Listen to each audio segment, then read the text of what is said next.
Partai Nasdem terbilang pemain baru di hajatan pemilu 2014, tapi debut perdananya cukup lumayan. Sementara PKB di luar dugaan masuk dalam 5 besar.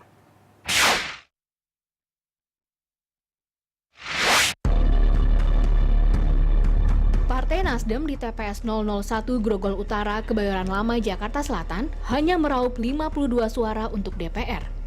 Di tempat Ketua Umum Nasdem Surya Paloh mencoblos ini, PDIP unggul dengan 84 suara DPR.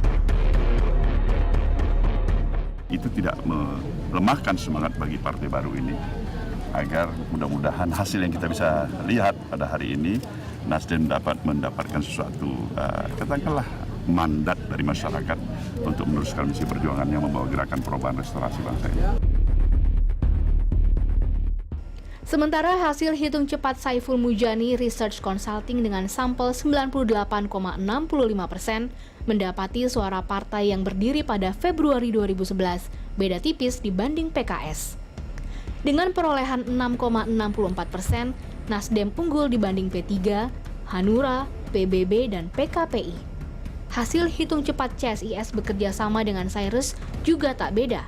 Dengan persentase sampel 98,8%, suara Nasdem 6,9%. Saya kira ini pencapaian yang luar biasa. Ya, sebagai partai gagasan, ini kan mestinya partai ini sepi, ya, karena hanya diminat oleh kelas menengah. Ternyata gagasan Nasdem itu menjadi harapan baru buat pemilih berkelas bawah, ya, terutama untuk rural voters. Saya kira pertama ini diisi oleh orang-orang yang memang idealis.